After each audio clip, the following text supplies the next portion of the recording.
আপোনালোকৰ থলুৱা খাদ্যৰ প্ৰতি ইমান মৰম দেখি মই আকৌ এবাৰ আপোনালোকৰ কাৰণে নতুন এটা জেগাত লৈ আহিছোঁ থলুৱা খাদ্য। এইখন হ'ল বানবাটি। এইখনেই এইবাৰ ইণ্টাৰনেশ্যনেল এমিনিয়েঞ্চ এৱাৰ্ড 2024ৰ দি বেষ্ট নৰ্থ ইষ্ট ফ্লেভাৰৰ জিকিছে।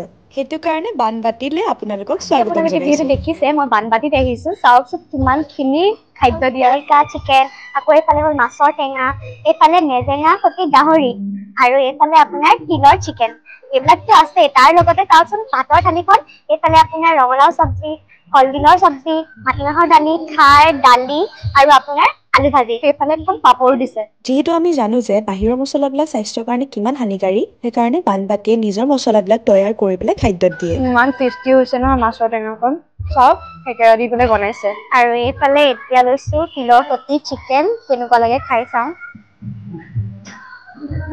এতিয়া লৈছো মেজেঙা সৈতে গাহৰি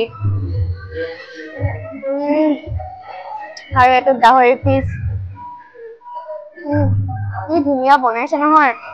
মই আজি বেছি নকওঁ যিহেতু মোৰ ইমানেই ভাল লাগিছে মোক ৰিভিউ দিব দিয়ে 10/10 দিম আৰু আপোনালোকেও খাই পেলাই জানিব পাৰিব যে কেনেকুৱা হয় তেওঁলোকৰ সোৱাদটো আৰু লোকেশ্যনটো বেলতলা কিয়া শ্ব'ৰুমৰ একদম ফ্ৰণ্টৰ বিল্ডিংটোৱে।